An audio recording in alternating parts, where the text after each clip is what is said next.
We'll now look at some of the settings for the system before we go on to the individual items. The settings we're looking at are primarily your data settings and the settings for the drawer settings, which is the items here. And to a certain extent, when we go into the quantities, where settings for hips and the likes, where all these values go.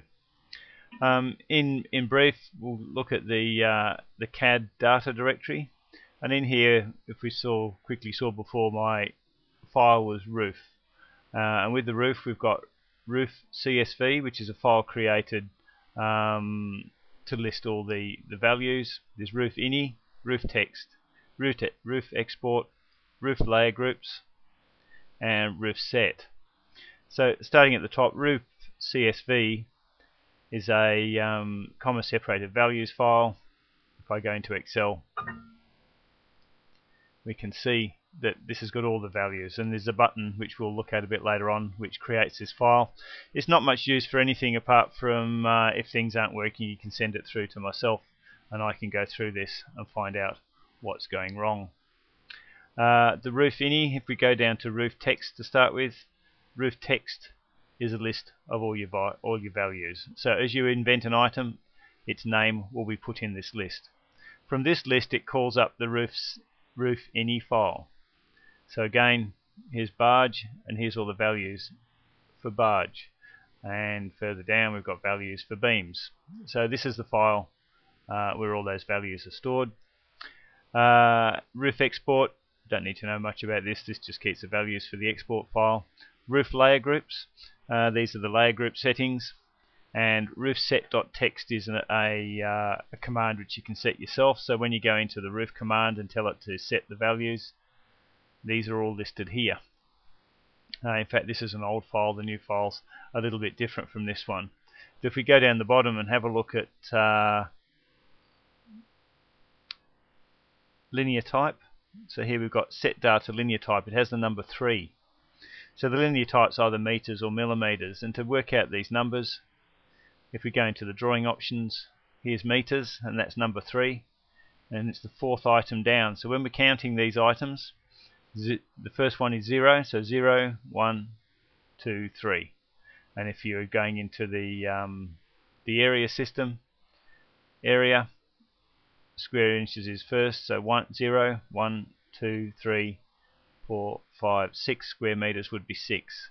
And if we go back to our file now, if we got unit area type, here we go, is 6. Now this won't work, this won't set it at the moment because it's got the 2 slashes at the front. So to make an item current, you take the 2 slashes off, like is the case with these 2 items here. There's no forward slashes on the front. These forward slashes denote that it's a text item. Your file will be a bit different. It's got some settings at the top that you don't touch, and then you can go through and set all the items underneath. So the CAD data directory is where you keep all your data. If you want to back this up, or if you put another installation in, you can grab all the values from this folder, put them on another person's computer or back them up, and you will always be able to restore what you're doing. This other directory called text files, these are all the sample text files. So these are just the blank files, and we'll look at some of these later on. If I go down to another directory here, if I can find it, on my D drive, I said my stuff's on the D drive. So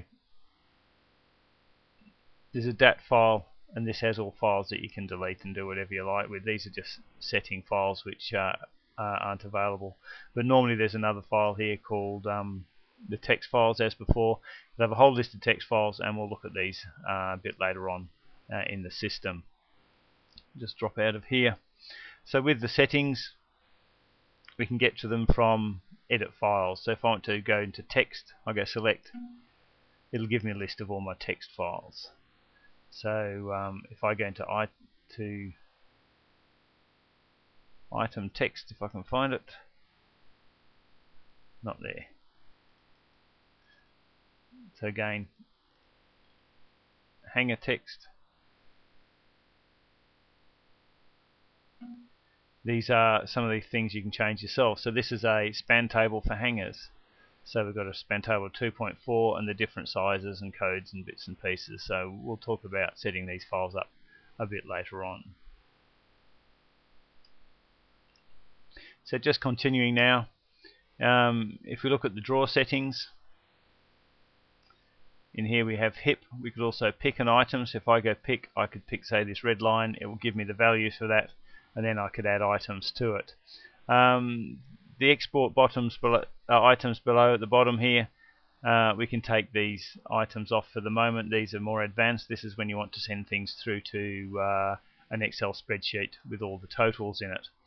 I'll just hit set on that. That'll take that out. And the setup report. So this is the report we're talking about before. The Excel CSV file that creates the report. So for setup for HIP, we've got all our settings. Generally at the top, only one item has layer name create. So the layer name is HIP and valleys, and we can see we haven't got the create ticked in here. This is under HIP. You'll find that that is actually under the ridge or the valleys where that is created. You can't have more than one tick in a create item. So because we've got hips, ridges and valleys and a few other items on this particular layer, only one of them will have the tick there. And then you can make the items by layer or not. Probably not being by layer is a safer way to do things. The hip value for the plus is this is your just your waist and the likes. So it's going to add 200 mil. At the top here it's saying it's in meters, so that's why it's 0.2. The percentage waste, if you're taking an area off, it can also add a percentage onto it. So if you had something which is 100 square meters and we had 10 in here, that would give 110 square meters, including the waste. The increment is for the length values, increments of 300. And if you're doing things like wall plates or purlins, try not to make this too big. You could round that up to 100 mil and take this value off. Otherwise, there'll be too much rounding and you'll end up with far too much timber. The tolerance is if you're very close to this increment level, it will add another item on. So if you're within 50 mil of 300, it will put another 300 on. It's a bit of a fiddle factor, and this could also be taken into account with the plus values. Maximum length and cover. So this gives you your maximum lengths before it'll chop up the lines, and it'll chop them into maximum sections, which is all the same length with a smaller one at the end, or even sections, keeping everything even up to a length of 10 meters or 20 meters or 6 meters, whatever you want to do. The shift is just how much the items are moved apart laterally, and this is just not for anything constructional. This is just so you can see two lines instead of one continuous line.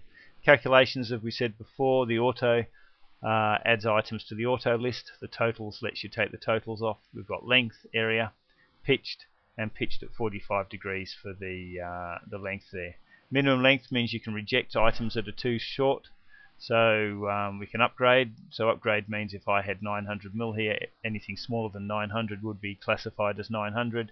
Or we could reject the items and putting a different dash. So if this is a center line, by putting a short dash on it would mean that it won't get picked up in the settings. And then your length calc units for meters is 0.1 area. Generally that stays the same as whatever you've set back in the settings. And then we save or exit that and keep going from there. So if you want to invent a new item, all you have to do is put a name in here, go to setup and answer all those questions.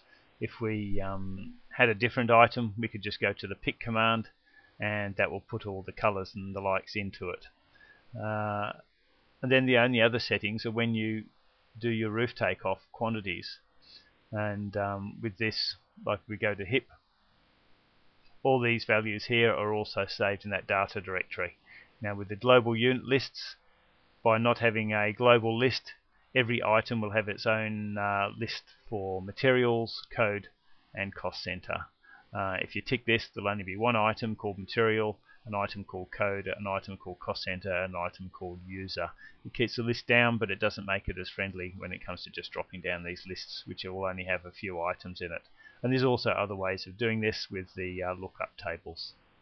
And that's about it as far as the settings go. For everything else is just kept on the run, and with items like your beam command. So if we go to hanger now, I'll just pick 2 points here.